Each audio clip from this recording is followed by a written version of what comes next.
देखिए, मार्केट का basic texture क्या है, पिछले कई अगर आप 3-4 महीने का ट्रेंड उठाकर देख लें, ये तो कल का है। एक बार निफ्टी का 6 महीने का ट्रेंड देख लीजिए, हर बार ये कहानी रिपीट हो रही है, इसलिए हमने कहा भी कि निफ्टी फिर वही कहानी। ये देखिए किस तरीके से मार्केट, ट्रेंडिंग मार्केट नहीं है वीरू, मतलब ये कोई बहुत ऐसी मार्केट नहीं है कि जिसमें आप कहीं भी ले रहे हैं तो पैसा बन रहा है। या तो आप लेके भूल जाएं, बैठ जाएं और बस वो डिक्लाइन में भी बैठे रहें, या फिर आप इस तरीके से स्विंग्स में पार्टिसिपेट करें। देखिए मार्केट का टेक्सचर है 1 स्टेप बैक 2 स्टेप फॉरवर्ड। हर बार मार्केट नीचे आता है, फिर ऊपर, फिर नीचे, और हर बार मार्केट जो है on larger time scale higher high बना रहा है। 26,000 के ऊपर अगर टिके हम, और देखिए बहुत इंपॉर्टेंट है, और मैं बार बार कह रहा हूँ कि ये सिर्फ गिफ्ट निफ्टी है, एक बार एक्चुअल ओपनिंग हो जाए उसके ऊपर हम टिक जाएं, वो ज़रूरी होगा। अभी भी इसको फाइनल ओपनिंग मानना थोड़ा सा हो सकता है कि टफ हो। तो एक बार तो पहले तो देखने दें कि ये गिफ्ट निफ्टी एक्चुअल में ट्रांसलेट हो रहा है या नहीं हो रहा है फाइनल ओपनिंग में। उसके बाद 26,000 के ऊपर हम टिक रहे हैं या नहीं टिक रहे हैं। लेकिन एक चीज़ जो क्लियर है ना, अब नई मंदी जो है ना वो कल के लो के नीचे ही होगी, 25,700 निफ्टी पर और 58,800 बैंक निफ्टी पर। ये मोर और लेस अगर आप देखें कल के लोज हैं। निफ्टी पर 25,693 था और बैंक निफ्टी पर एग्जैक्ट 58,800 था। तो ये अब आपके लिए लक्ष्मण रेखा हो गई, 25,700 निफ्टी पर और 58,800 बैंक निफ्टी पर। बड़े गैप अप के बाद क्या करें? देखिए बहुत लोगों की अप्रोच होती है कि अगर मार्केट का ट्रेंड चेंज हो रहा है तो गैप अप पे भी खरीद लें, कई बार वो भी काम करती है।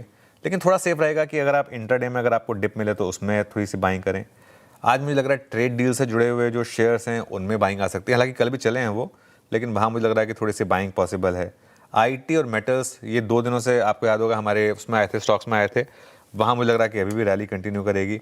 2 दिनों से खासतौर से metals, Hindustan zinc, Tata steel, परसों हिंदुस्तान जिंक की बात की थी हमने, कल टाटा स्टील की बात की थी, ये इनमें अच्छा मोमेंटम है। डॉलर इंडेक्स और नीचे आया है, ग्लोबल क्यूज भी अच्छे हैं। तो एज अ स्पेस अभी भी मुझे लग रहा है कि सबसे जो शानदार स्पेस है वो मेटल्स है। अभी भी यहाँ पर प्रेशियस मेटल्स भी अच्छा कर रहे हैं। ये सारी की सारी जो मैक्रो ट्रेड है, जो फेड से रिलेटेड ट्रेड है, वो अच्छा कर रही है। और अगर फेड $40 बिलियन और डाल रहा है सिस्टम में तो मेटल्स के लिए तो वो बड़ा पॉजिटिव है। डोमेस्टिक मार्केट से रिलेटेड स्टॉक्स में आपको कहाँ ध्यान रखना है?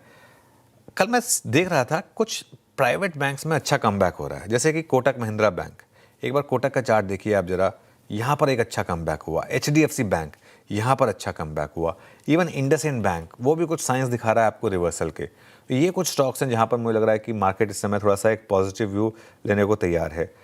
एक और चीज़, आज एक और रिफॉर्म, अच्छा डोमेस्टिकली रिफॉर्म्स लगातार चल रहे हैं, आज एक और रिफॉर्म की तैयारी हो रही है, इंश्योरेंस। आज मुझे लग रहा है कि इंश्योरेंस स्टॉक्स पर नज़र रखें खासतौर से, और अगर वो एक आध स्टॉक्स हैं जिन पर बड़े पॉजिटिव आ सकते हैं, अगर वो वाकई में जो मार्केट एक्सपेक्ट कर रहा है वो आ गया कैबिनेट में उस तरीके से, तो इस सेक्टर में भी नज़र रखनी होगी आपको।